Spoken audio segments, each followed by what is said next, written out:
Pourquoi on utilise la variété Sabot? Parce que c'est la variété qu'on retrouve un petit peu dans tout le territoire, y compris dans les îles Loyauté.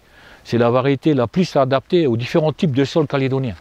Donc on peut utiliser d'autres variétés de porte-greffe, mais c'est celui-là le meilleur, c'est le plus costaud, le plus vigoureux comme variété.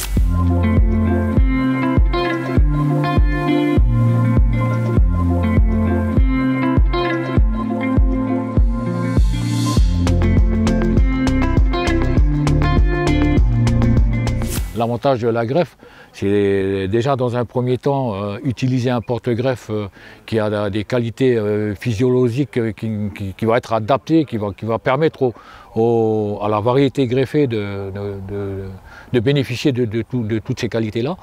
Et puis ça permet aussi une production beaucoup plus précoce avec cette technique, cette multiplication végétative qu'est le greffage.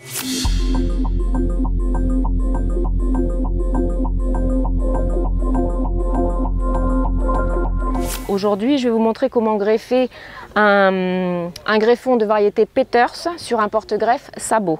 Je vais procéder à une greffe en fente. Je prépare mon porte-greffe, j'enlève toutes les feuilles.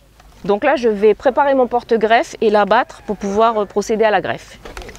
Donc ensuite, je vais fendre le porte-greffe en son milieu sur 2 cm. Et maintenant, je vais préparer mon greffon. L'idée, c'est de calibrer le greffon à la taille du porte-greffe.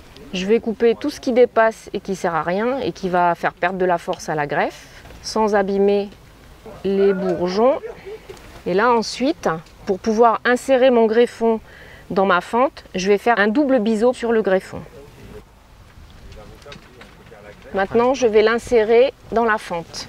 Donc l'idée, c'est que rien ne dépasse sur les côtés et que ce soit bien en adhérence au niveau de la fente et du double biseau.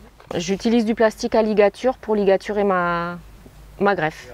Je vais faire un premier tour pour tenir mon plastique à ligature.